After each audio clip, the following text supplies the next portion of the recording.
Hello everyone, आप सभी को नमस्कार। आशा करता हूँ आप सभी स्वस्थ हैं, मस्त हैं और अपनी पढ़ाई में पूरी तरह से मशगूल हैं और व्यस्त हैं। अभ्यास डीपीक्यू सेट नंबर 71 के साथ मैं आप सभी के सामने हाजिर हूँ। हमारी ये मैथ्स की सीरीज जो प्रैक्टिस सीरीज है वो मंडे, वेंसडे, फ्राइडे को सुबह 11 बजे चलती है। और इस सीरीज को अगर आप फॉलो करेंगे तो एग्जाम में आप सिलेक्शन लेंगे बाई चॉइस और एग्जाम का हर सवाल आपसे डरेगा, क्योंकि आपकी कैलकुलेशन को मुझे बनाना है ज़बरदस्त। साथ ही साथ मुझे आपको देने हैं फास्टेस्ट प्रॉब्लम सॉल्विंग मेथड्स। तो एग्जाम में आप बढ़िया स्कोर करेंगे और वो भी डंके की चोट पर करेंगे। आप सभी को होली की बहुत बहुत शुभकामनाएं। एंजॉय करिए, होली का त्यौहार है। कुछ लोगों को माफ कर देने का, जो ग्रजेस आपके मन में हो, किसी ने कभी कुछ बोल दिया हो, कोई दोस्त है जिससे बहुत दिनों से बात नहीं हो रही है, आज गले लग लेना। भूल जाना पुराने गिले शिकवे, किसी ने ऊट पटांग आपको बोला होगा, माफ कर देना। बाकी मिठाइयों का सेवन करिए, परिवार के साथ खुशियां मनाइए और आशा करता हूँ कि आपकी जो अगली होली हो वो एक नौकरी के साथ हो। ठीक है, चलिए शुरुआत करते हैं। अगर आपको कंप्लीट मैथ्स मुझसे पढ़ना है, अर्जुना मैथ्स का एक बैच अवेलेबल है एग्जामो लर्निंग ऐप पे, वो आप ज्वाइन कर सकते हैं। उसके लिए आपको ऐप डाउनलोड करना है प्ले स्टोर पे। ओवरव्यू कोर्स का देखिए और उसके बाद हमारा जो ये व्हाट्सएप नंबर है, इस व्हाट्सएप नंबर पर आप मैसेज करके फर्दर इंक्वायरीज कर सकते हैं इस बैच से रिलेटेड। जो नए स्टूडेंट हैं वो इस पेज पे पढ़ सकते हैं कि अभ्यास डीपीक्यू आखिर क्या है और उससे उनको क्या बेनिफिट मिलेगा। इस क्लास की जो पीडीएफ है वो आपको मिलती है हमारे टेलीग्राम चैनल पर, जो कि है रेमो सर ऑफिशियल करके टेलीग्राम चैनल, सर्च करके ज्वाइन कर सकते हो। या फिर आप इस क्यूआर कोड को स्कैन करिए और टेलीग्राम चैनल को ज्वाइन कर लीजिए, वहाँ पर आपको पीडीएफ मिल जाएगी।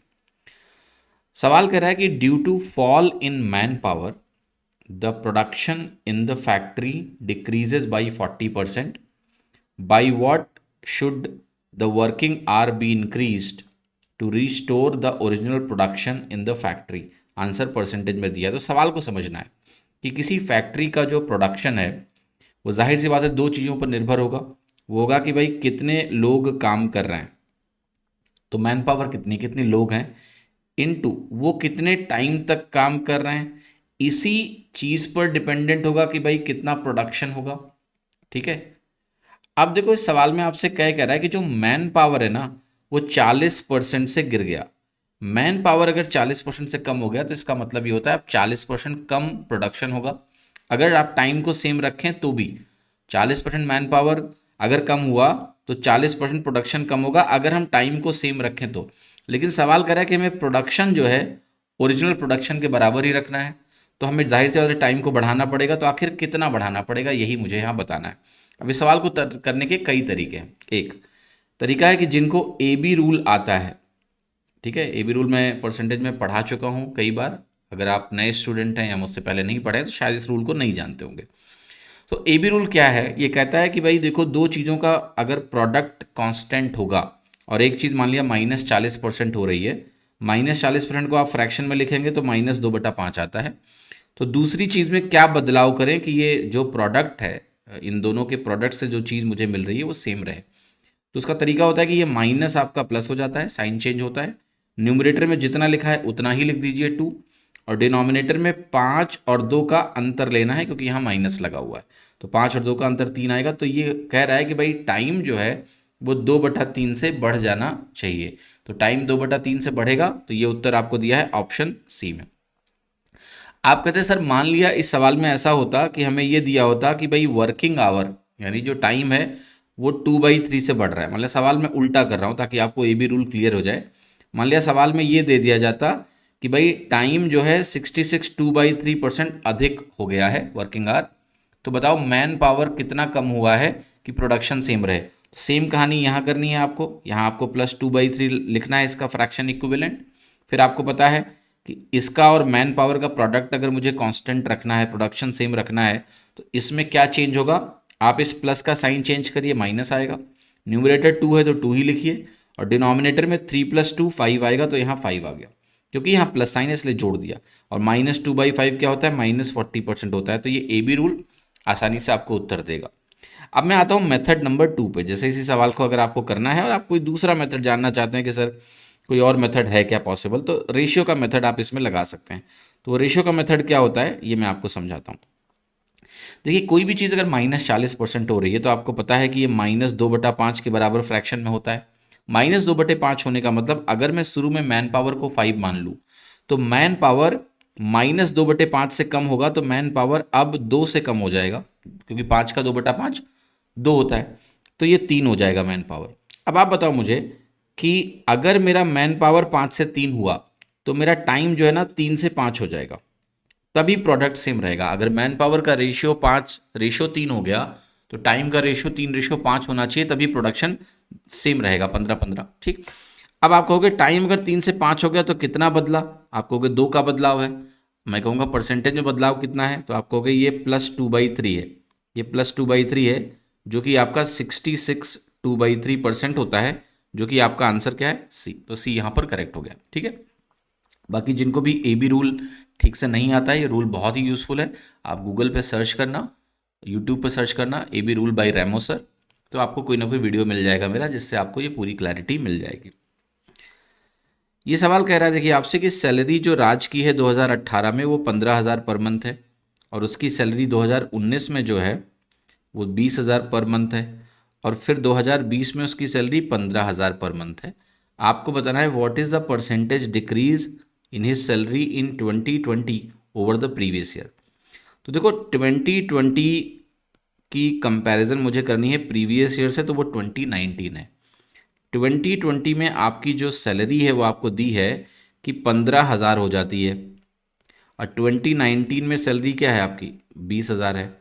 अच्छा 2018 का डेटा यहाँ किसी काम का नहीं, क्योंकि उसकी ज़रूरत ही नहीं है मुझे।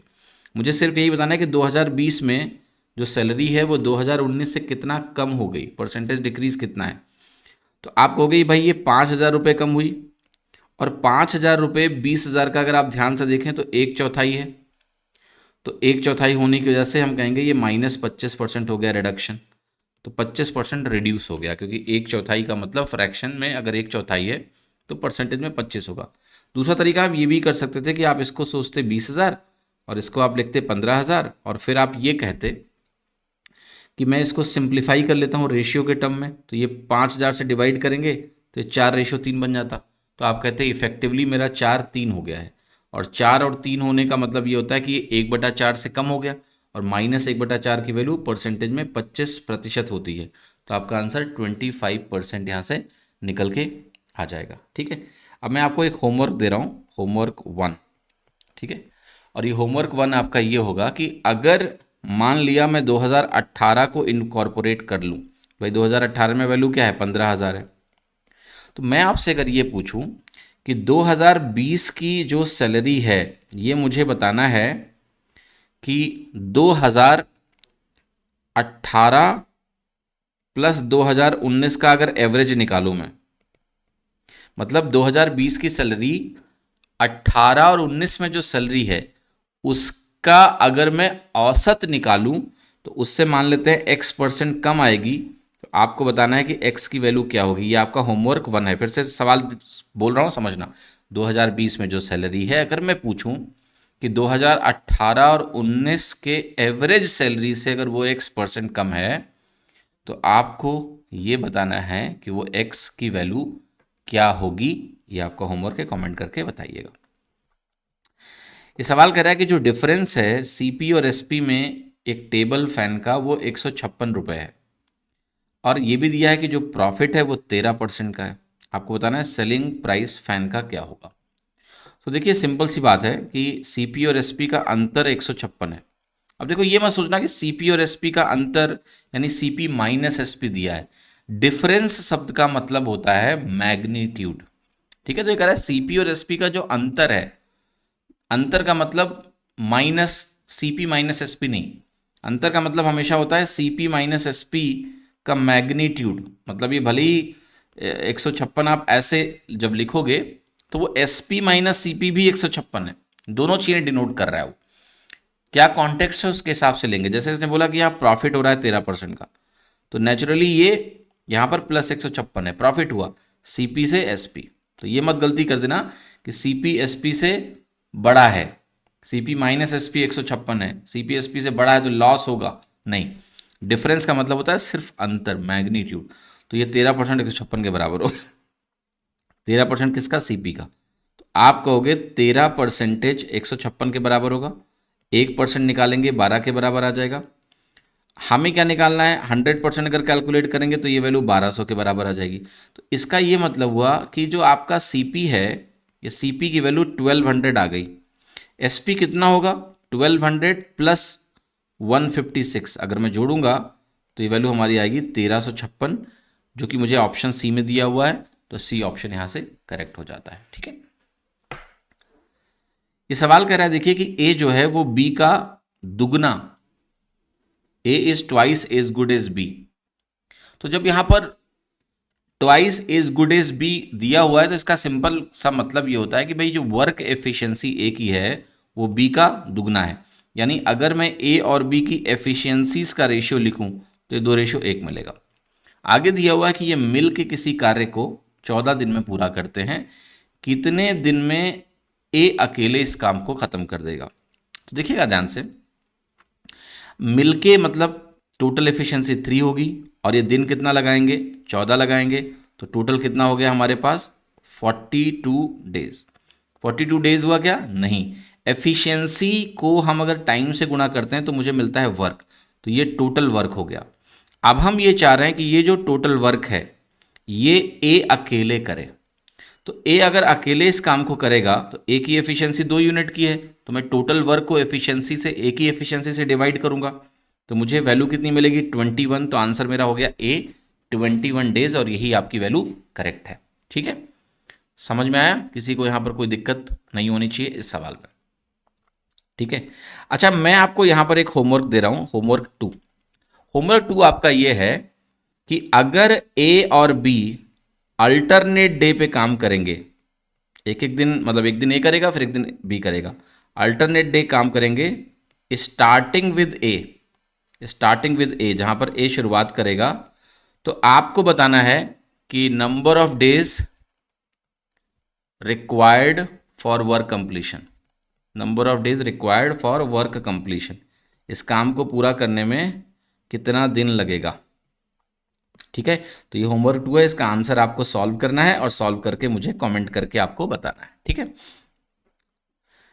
सवाल कर रहा है कि a प्लस बी हमारा 45 डिग्री है, तो tan a plus 1 into tan b plus 1 की वैल्यू क्या होगी? देखो बहुत अच्छा सवाल है। अब इसको करने का मेथड 1 यूज करेंगे, जो कि आपका नेचुरली रॉसम मेथड है। सवाल में देखिए सारे आंसर में एक वैल्यू दी हुई है, राइट, इन्फिनिटी 2 -1 -2। जब वैल्यू दी है तो वैल्यू पुटिंग कर सकते हैं। जैसे यहाँ वैल्यू पुटिंग क्या है? a प्लस बी 45 डिग्री होना चाहिए, तो मैं कहूँगा a को मैं 0 डिग्री ले लेता हूँ और b को मैं 45 डिग्री ले लेता हूँ। और अगर मैंने ऐसा किया तो मेरा आंसर आना चाहिए, क्योंकि मैंने a प्लस बी को 45 डिग्री रखा है। अब a को अगर आप 0 डिग्री रखोगे तो यहाँ पर tan 0 0 बनेगा, प्लस 1 हो गया। यहाँ जो आपका tan b है वो tan 45 1 बनेगा और प्लस 1 बनेगा। तो वैल्यू टोटल कितनी आ रही है? 1 इंटू 2 यानी 2 के बराबर आ रही है। तो आपका आंसर क्या हो गया? बी। ठीक है, इस तरह से ये चीज़ आपकी यहाँ पर सॉल्व हो जाएगी और यहाँ पर किसी को कोई दिक्कत इस सवाल में नहीं होनी चाहिए। अच्छा मान लिया इस सवाल को आप कहोगे सर ट्रेडिशनली मुझे करना हो तो हम कैसे करेंगे? तो बहुत सिंपल है, आपको tan a प्लस बी करना है। देखो tan a प्लस बी करेंगे तो ये a plus B tan a plus B हो जाएगा, और tan 45 की वैल्यू क्या हो जाएगी? 1। अब इसको ओपन करेंगे तो tan a प्लस बी क्या होता है? tan a plus tan b upon 1 minus tan a tan b।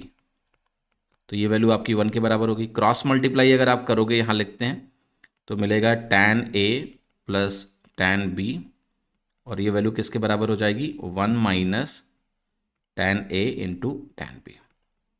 अब क्या करना है? देखिए tan a tan b को इधर लेके आइए, तो ये हो जाएगा tan a plus tan b plus tan a tan b is equal to 1।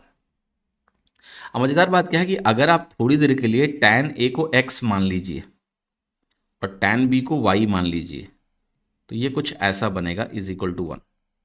अब अगर आपको कोई एक छोटी सी बात मेरी याद हो जो मैं पहले बता चुका हूँ बहुत अच्छे से, कि अगर आपके पास हो 1 plus X plus Y plus X Y, तो इसका फैक्टराइजेशन होता है 1 plus X into 1 plus Y. ठीक है। अगर आपको कभी ऐसा दिया हो 1 minus X minus Y plus X Y, तो इसका फैक्टराइजेशन होता है 1 minus X into 1 minus Y. ठीक है, ये मैं इसलिए बता दे रहा हूँ सो दैट आपको ये चीज़ पहले मैं बता चुका हूँ एक क्वेश्चन में, बट फिर से रिवाइज करा दे रहा हूँ। ठीक है, तो अब यहाँ अगर आप ध्यान से देखें तो अगर मैं यहाँ पर 1 और 1 जोड़ दूँ, मतलब लेफ्ट साइड में मैं 1 को जोड़ देता हूँ और राइट साइड में 1 को जोड़ देता हूँ, तो यहाँ ये फॉर्मेट बन जाएगा 1 plus X plus Y plus X Y, और यहाँ देखिए 2 बन गया, और ये फैक्टराइज होके बन गया 1 plus X into 1 plus Y. अब 1 प्लस एक्स में एक्स टेन है, वाई टेन भी है, तो वैल्यू कितनी आ गई 2। तो ये तरीका है सवाल को करने का, ट्रेडिशनल तरीका। ठीक है, इसमें कुछ फॉर्मूले वगैरह भी आपके रिवाइज हो गए, इसलिए मैंने बता दिया, वरना इस सवाल को करने का तरीका सिंपल है, आप वैल्यू रखो और उत्तर आ जाएगा। रिवीजन पर्सपेक्टिव से मैंने आगे की चीज़ें भी आपको करा दी है। ये सवाल है कि एक सर्टेन नंबर ऑफ मेन है, वो एक काम को 70 दिन में कर सकते हैं। अगर 5 मेन और हों more, it could be finished in 7 days less, तो ये 7 कम दिन में खत्म हो जाएगा। आपको बताना है कितने मेन हैं। तो देखो, आप कहोगे नंबर ऑफ मेन को मैं मान लेता हूं शुरू में कि भाई एक्स हैं और काम 70 दिन में पूरा होता है, तो number of man x into 70 आपका ये टोटल वर्क हो गया, मैन इंटू डेज। अब आप करो 5 मैन और हो जाते हैं, तो मैन कितने हो गए, अब एक्स प्लस 5 हो गए, और क्या हुआ, ये काम 7 कम दिनों में पूरा हो जाता है, यानी ये काम अब 63 दिन में हो गया। ठीक है, ये भी क्या हो गया, मैन इंटू डेज, और काम अगर सेम है तो ये आपस में बराबर होंगे।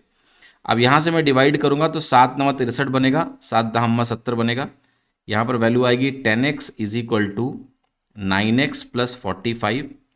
यहाँ से x की वैल्यू कितनी आ गई, 45। तो नंबर ऑफ मेन जो थे शुरुआत में वो आपके 45 थे। डी ऑप्शन आपका यहाँ पर करेक्ट हो गया। ठीक है, ये सवाल देखिए आपसे कह रहा है कि अगर वॉल्यूम और कर्व्ड सरफेस एरिया एक सिलेंडर का 385 सेंटीमीटर क्यूब और 308 सेंटीमीटर स्क्वायर है, तो बताना है सिलेंडर की हाइट क्या है। सबसे पहले तो अगर सिलेंडर है मेरे पास, तो उसका वॉल्यूम क्या होता है, आपको पता है पाई आर स्क्वायर एच, ये वॉल्यूम होता है। और जो उसका सरफेस एरिया आपको दिया है, curved surface area, curved surface area 2 पाई आर एच होता है। ठीक है, ये कर्व्ड सरफेस एरिया होता है, तो ये हमारा वॉल्यूम हो जाता है, ये हमारा कर्व्ड सरफेस एरिया होता है। ये वैल्यू मुझे दी है 385, ये वैल्यू मुझे दी है 308। अगर मैं इन दोनों को डिवाइड कर लूँगा वॉल्यूम को कर्व्ड सरफेस एरिया से, तो ये मिलेगा r/2, बाकी चीज़ें कट जाएंगी, और r/2 की वैल्यू आपकी आ जाएगी 385 डिवाइडेड बाई 308। ठीक है, यहाँ से मैं r की वैल्यू अगर लिखना चाहूँ तो ये आपका हो जाएगा 385 इंटू 2, यानी 770 अपॉन 308। अब मामला है, इसको भाई काटना पीटना है, तो आप काटोगे तो 154 दुना 308 होता है, और 154 का ये 5 गुना है, तो 5/2, यानी रेडियस की वैल्यू 5/2 आ गई। हमें रेडियस निकालना नहीं था, हमें तो निकालना है हाइट।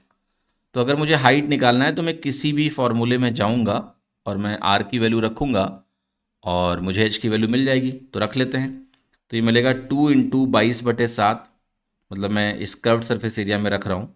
आर की वैल्यू हो गई 5/2 इंटू एच इज इक्वल टू 308, ये वैल्यू आ गई आपकी। अब बहुत ध्यान से देखिएगा, ये 2 से यहाँ 2 कटने वाला है। अब एच की जो वैल्यू बनने वाली है वो बनने वाली है 308 इंटू 7, 308 इंटू 7 अपॉन 22, और 5 का गुणा 110 होता है। यहाँ से एच की वैल्यू हमारी सॉल्व होके आ जाएगी। तो ज़रा कैलकुलेट करते हैं, 11 से काटेंगे 10 बनेगा, और 11 से ये 11 दूना 22, और 11 8 88 बन जाएगा 28।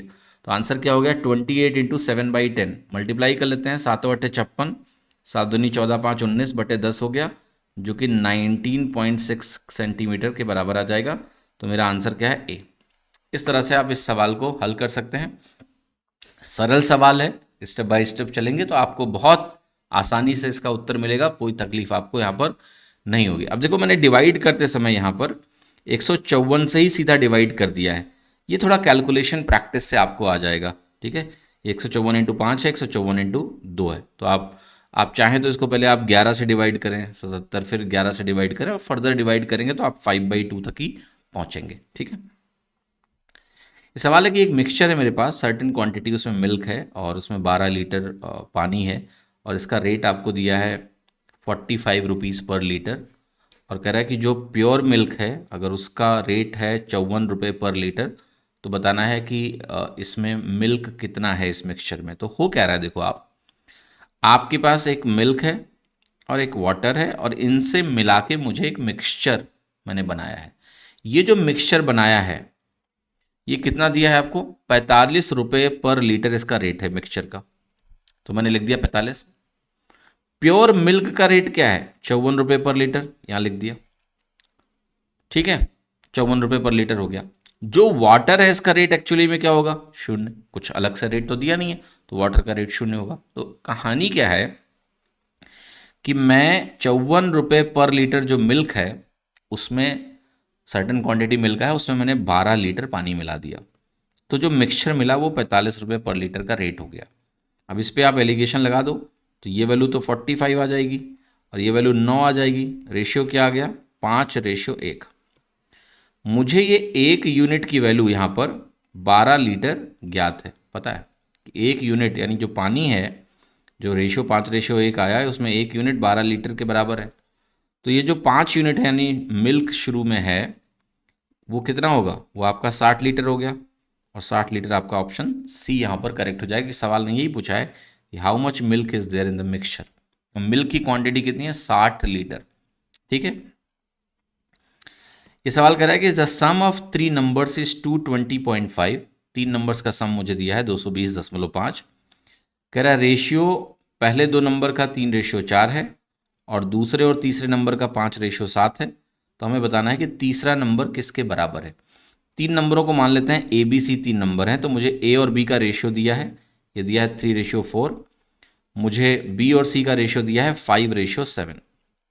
अब यहाँ से अगर मुझे कभी भी A ratio B ratio C निकालना होता है तो इसका तरीका क्या होता है, जब मुझे ए लिखना होता है तो ए होता है 3 और 5 का गुणा यानी 15।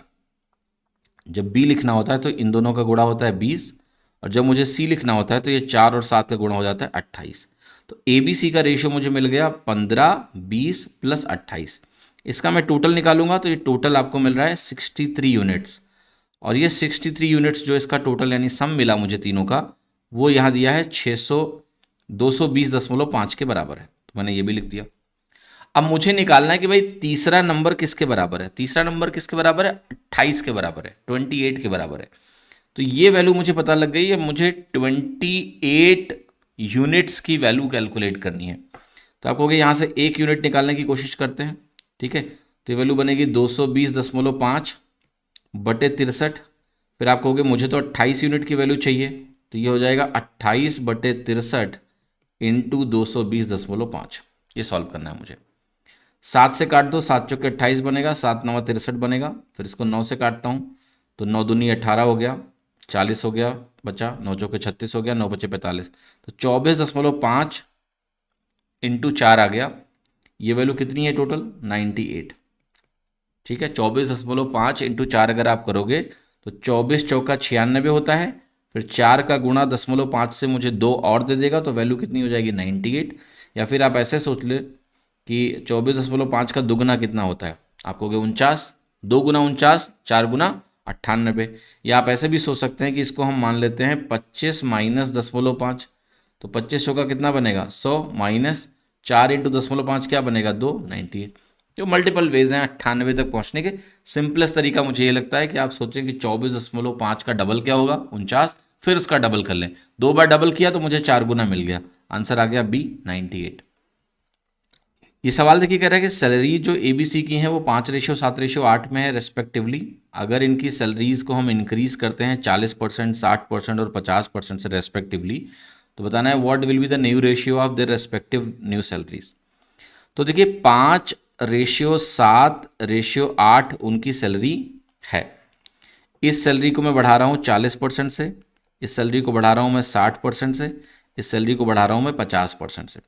कोई भी चीज़ अगर 40% से बढ़ती है तो क्या होता है, 140 बटे 100 गुना हो जाती है वो। कोई चीज़ अगर 60% से बढ़ती है तो वो 160/100 गुना हो जाती है। कोई चीज़ अगर 50% से बढ़ती है तो वो 150/100 गुना हो जाती है।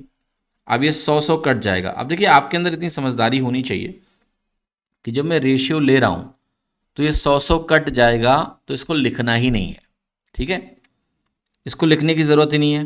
उसके बाद 0 ही कट जाएगा। फिर देखो इनमें 2 से भी कैंसिलेशन होगा, 2×7 = 14, 2×8 = 16, और ये वैल्यू हो जाएगा 2×4 = 8। तो वैल्यू आ गई आपकी 35/56/60। तो जो आंसर है आपका वो बनेगा simply A is the right answer. ये 35/56/60 आपका निकल के आ जाएगा। देखिए सवाल करने का एक और तरीका है, अगर आपका ऑब्जर्वेशन बहुत क्लियर है तो देखो, जब किसी चीज़ को आप 40% से बढ़ाते हो तो वैल्यू बेसिकली क्या होता है, 1.4 टाइम्स होती है। मतलब ये भी एक तरीका है इसको देखने का 140/100 को, कि कोई चीज़ 40% से बढ़ेगी तो 1.4 टाइम्स होगी, कोई चीज़ 60% से बढ़ेगी तो 1.6 टाइम्स होगी, और कोई चीज़ 50% से बढ़ेगी तो 1.5 टाइम्स होगी।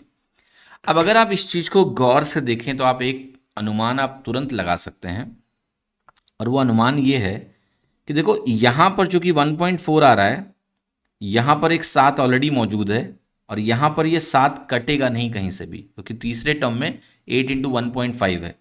तो पहले और दोनों दूसरे टर्म में जो 7 है वो मौजूद होगा, यानी पहला टर्म हो और दूसरा टर्म हो, ये दोनों 7 का मल्टीपल जरूर होंगे, क्योंकि एक में 1.4 बचेगा और एक में 7 तो ऑलरेडी है।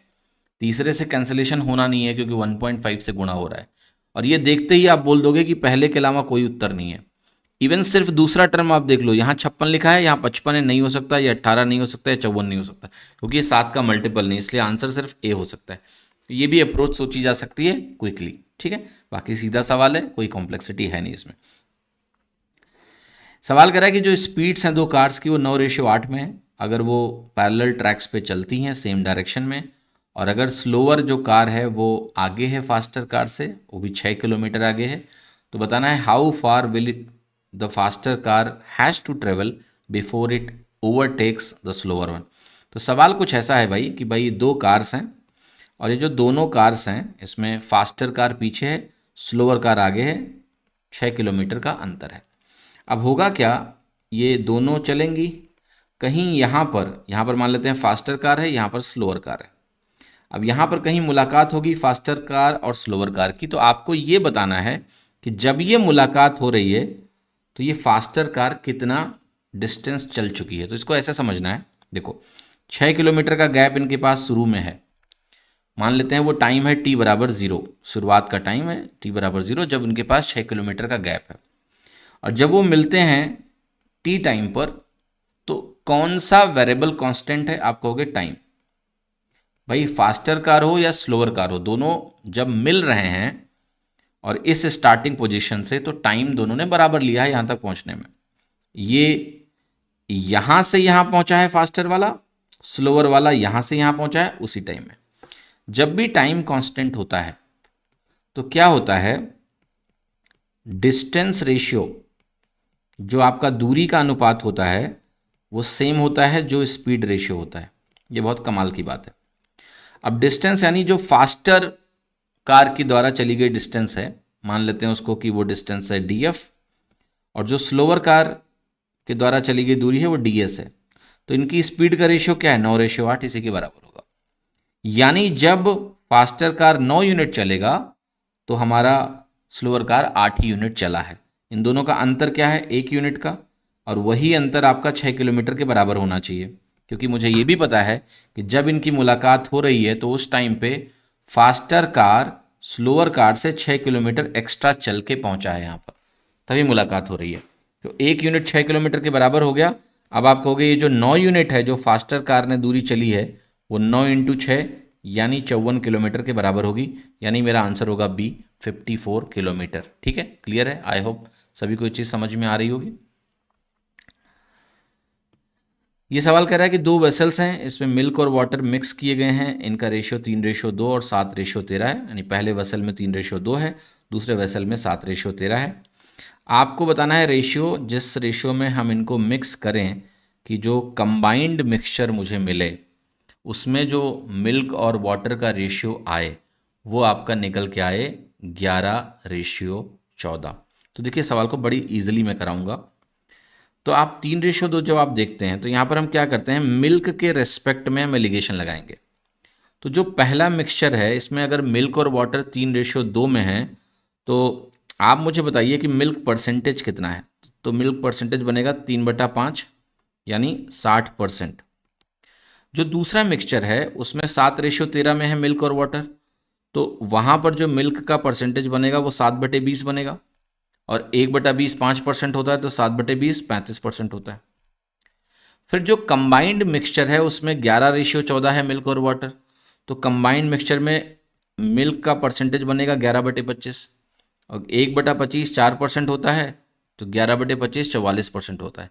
तो अगर आपके फ्रैक्शंस आपको क्लियर हैं तो आप फटाफट इन वैल्यूज़ को लिख पाएंगे।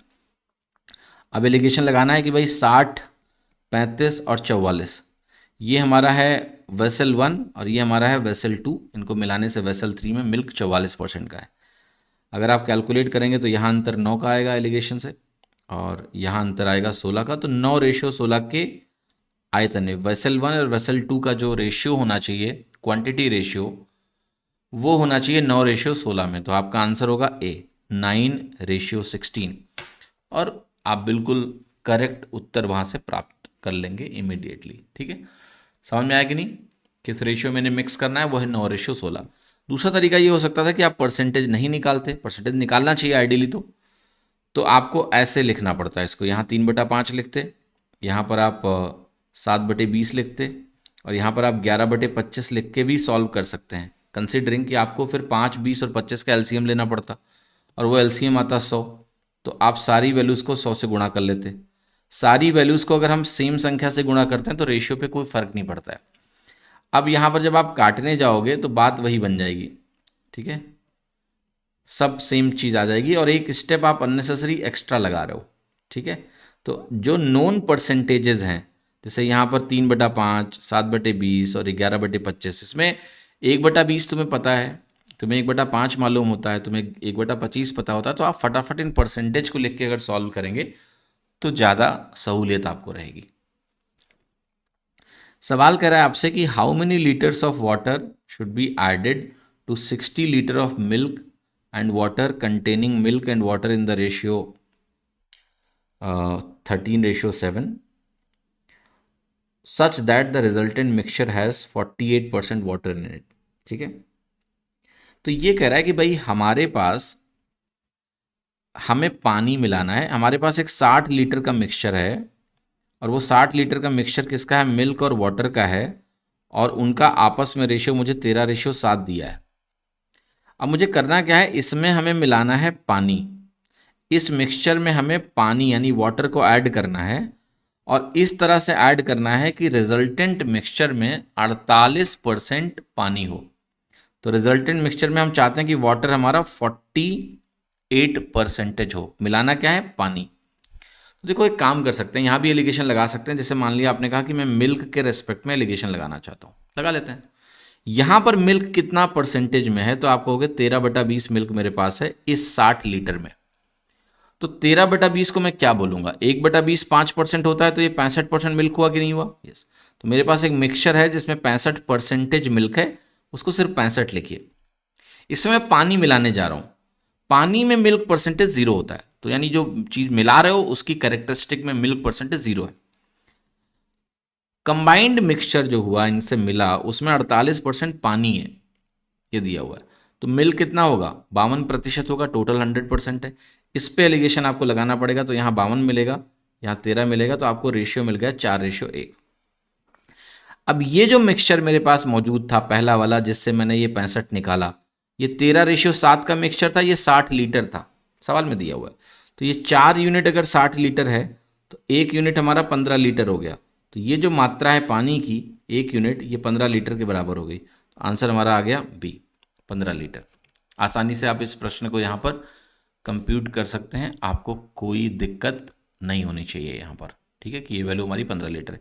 इस सवाल को करने का एक तरीका और भी है, वो तरीका मैं आपको समझाता हूँ। देखिए, आप यहाँ करो कि मेरे पास 65% मिल्क है, राइट। या आप कह सकते हो कि मेरे पास 13/20 मिल्क है। पानी कितना है मेरे पास? 7/20 है। ठीक। तो जरा एक बात बताओ, जब बाद में आपके पास मिक्सचर में 48% पानी है तो क्या यहां 52% मिल्क है? यस और नो? पहले मिल्क कितना है आपके पास? 65% है। तो आप ये कह सकते हो कि मेरे पास शुरुआत में जो मिल्क है 13/20 और इनिशियल वॉल्यूम मुझे 60 दिया हुआ है, 60 से गुणा करके मैं मिल्क की क्वांटिटी निकाल सकता हूं 13/20 इंटू 60। यस। बाद में मिल्क की क्वांटिटी कितनी होगी? आप कहोगे 52/100, 52% है ना, तो 52/100 इंटू बाद का वॉल्यूम तुम मान लो वाई है, टोटल वॉल्यूम। तो 52/100 इंटू वाई मिल्क बाद में होगा। और चूंकि आपने पानी ऐड किया है तो मिल्क की क्वांटिटी पे कोई फर्क नहीं पड़ेगा। मिल्क की क्वांटिटी पे अगर कोई फर्क नहीं पड़ेगा तो यहां से मैं वाई सॉल्व कर लेता हूं। मिल्क की क्वांटिटी को बराबर किया मैंने, तो आप कहोगे 20×3 = 60 बनेगा, ये 13×4 = 52 बनेगा। वाई की वैल्यू यहां से 75 लीटर आ गई। अब आप मुझे बताओ, शुरुआत में वॉल्यूम 60 लीटर था, अब वॉल्यूम 75 लीटर है, कैसे हुआ ये? आपने कहा पानी ऐड किया है, तो आप पहले ही बता रहे हो कितना पानी ऐड किया? 15 लीटर। आंसर क्या हो गया? बी, कि आपने 15 लीटर पानी ऐड किया। इसके अलावा भी एक मेथड संभव है, मैं उस मेथड पे आ जाता हूं। एक मेथड इसके अलावा भी संभव है, जरा उस मेथड को भी देख लेते हैं। तो वो मेथड कुछ ऐसा होगा कि भाई 13:7 का रेशियो आपका मिल्क और वाटर का है। बाद में कितना हो गया? 52 मिल्क हो गया और 48 आपका वाटर हो गया। ऐसा कुछ है, 52:48। ये मिल्क है और ये वाटर है। तो बाद में जब पानी आपने मिलाया तो मिल्क और वाटर का रेशियो कन्वर्ट हो गया। कितना हो गया? 52:48 हो गया। इस 52:48 को अगर आप सिंप्लीफाई करो 4 से काट के, तो 13:12 बनेगा। ये सुन, अब देखिए मिल्क तो चेंज होना भी नहीं चाहिए क्योंकि मिल्क तो आपने मिलाया ही नहीं। चेंज क्या हुआ? पानी कितना? 5 यूनिट। यस और नो? 5 यूनिट पानी में बदलाव आया है, यही ऐड हुआ है पानी। अब देखो ध्यान से, यहां पर पानी है कितना? आप कहोगे टोटल 60 है, 20 यूनिट 60 के बराबर है। 13×7 20 यूनिट 60 लीटर के बराबर है। तो 20 यूनिट अगर 60 लीटर के बराबर है तो 1 यूनिट की वैल्यू 3 लीटर के बराबर है।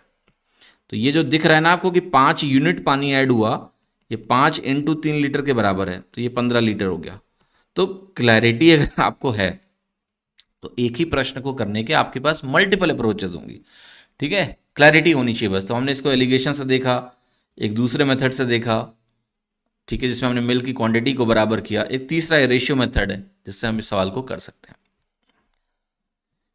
इस सवाल कर रहा है कि आपको एक पाई चार्ट दिया हुआ है, इसमें डिस्ट्रीब्यूशन दिया हुआ है परसेंटेज के टर्म्स में, sales of a particular brand of AC.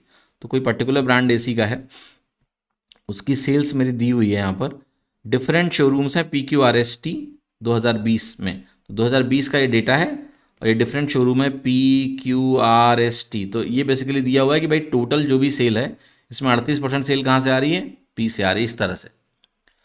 ठीक है, यहाँ आगे क्या दिया हुआ है कि जो नंबर ऑफ एसी सोल्ड हुई हैं इस ईयर में वो 47,000 है। तो इसकी जो ग्राफ की टोटल वैल्यू है पाई चार्ट की वो 47,000 के बराबर है। तो इसका मतलब कुल मिला के ऐसा हुआ कि अगर मुझे निकालना हो कि पी ने कितना बेचा है तो ये 38% निकलेगा किसका? 47,000 का। टी ने कितना बेचा है तो 7% निकालना है 47,000 का। टोटल बेस हमारा कितना हो गया? 47,000 का। इस बेस पर सारी परसेंटेज वैल्यूज दी हुई हैं। अब पहला सवाल पूछ रहा है कि what is the difference of AC sold in showroom P and T. P और टी में जो सेल हुआ है उसका अंतर बता दो कितना है। तो आप कहोगे ये 38% है 47,000 का, ये 7% है 47,000 का।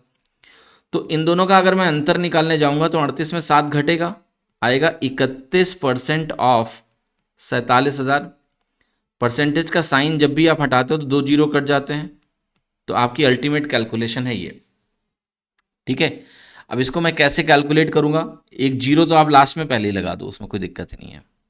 अब 47 का 3 गुना निकालना मुश्किल नहीं है। 47 इंटू 3 आप करोगे तो 141 आएगा, है ना। आप 47 इंटू 3 करके देखो मेंटली, आप चाहो तो ब्रेक कर लो। 40 प्लस 7 इंटू 3, तो 40 3 120 प्लस 21 141 हो गया। एक जीरो तो मैंने पहले ही लगा रखा है, ठीक है, तो इसको अभी छोड़ देते हैं। इसका गुणा कर रहा हूं मैं, तो पहले मैंने 47 को अगर 3 से गुणा किया तो मतलब मैं इसको 30 प्लस 1 सोच रहा हूं, तो ये वैल्यू आएगी 1410 प्लस 47 को 1 से गुणा करोगे तो ये वैल्यू आपकी आ जाएगी 47। टोटल अगर आप करते हो तो 1457 और एक जीरो जो लास्ट में वो आ जाएगा, तो आंसर हो गया आपका ए। इस तरह से निकल गया। आप डायरेक्टली भी ऐसे कर सकते थे कि भाई देखो इसमें जीरो को छोड़ के यूनिट डिजिट 7 आएगा, बट उसमें प्रॉब्लम क्या फंसती, दो ऑप्शन ऐसा होता कि जीरो को छोड़ के यूनिट डिजिट 7 आएगा, ठीक है, मतलब लास्ट डिजिट जीरो होगी बट यूनिट डिजिट 7 आएगा। अब यहाँ आप अगर फंसते तो आपको बस ये दिमाग लगाना होता कि भाई इन दोनों में कौन सा सही है, तो नेचुरली ये आंसर 15,000 से तो कम ही है, ठीक है। अगर आप इसको 50 मानोगे, जाके 500 मानोगे, तब जाके ये वैल्यू 15,000 के ऊपर जाएगी, तो 15,000 से कम होगा, यूनिट डिजिट जीरो छोड़ के 7 होगा, तो भी आप ए ऑप्शन लगा सकते थे, ठीक है। कैलकुलेशन इस तरीके से की जा सकती थी इसके। देखिए सेम डेटा के साथ दूसरा सवाल ये क्या कर रहा है, number of AC sold in showroom S is what percentage of showroom Q. तो मुझे क्या करना है, एस और क्यू का परसेंटेज निकाल लेना है, ऐसे एस बाई क्यू इंटू 100 निकालना। अब देखो ये गलती मत करना कि अगर आप 8% लिखते हो 47,000 का, फिर 26% आप लिखोगे 47,000 का, तो वो 47,000 अल्टीमेटली कट जाएगा। इसलिए आपको सिर्फ यहाँ पाई चार्ट की ज़रूरत है, क्योंकि हमें रेशियो से ही परसेंटेज मिल जाता है। तो अगर ये वैल्यू 26% है क्यू, ठीक है, और एस हमारा लेट से 8% है, तो इसी के रेशियो से हमें परसेंटेज मिल जाएगा कि एस हमारा क्यू का कितना परसेंटेज है। तो ये वैल्यू फ्रैक्शन में आएगी 4/13, तो परसेंटेज में आएगी 400/13%। इसी को सॉल्व करना है, 13×3 = 39, ये ऐसा हो गया 30/10/13%, और 30/10/13% यानी 30 से थोड़ा ज़्यादा है, तो आंसर बी ही है। बाकी आंसर तो 30 में है ही नहीं है, तो बी ऑप्शन यहाँ पर करेक्ट हो गया, ठीक है। तो इस तरह से आपकी इस डीपीक्यू की समाप्ति होती है। आशा करता हूँ कि आपको डीपीक्यू पसंद आ रही है। मंडे वेंसडे फ्राइडे को ये सीरीज करते रहो, आपका मैथ्स ज़बरदस्त हो जाएगा। मैंने आपको जो भी होमवर्क दिए हैं वो होमवर्क आपको सॉल्व करने हैं, कमेंट करना है उसका आंसर, और बाकी जो भी आपका फीडबैक है वो कमेंट करना है। और हर डीपीक्यू को करने के बाद अपनी अटेंडेंस कमेंट सेक्शन में ज़रूर दो, बताओ, क्योंकि यही आपका कमिटमेंट है कि मैं इसको फॉलो कर रहा हूँ। तो right it down in comment कि आपने डीपीक्यू नंबर 71 कंप्लीट कर ली है, ठीक है। Thank you so much.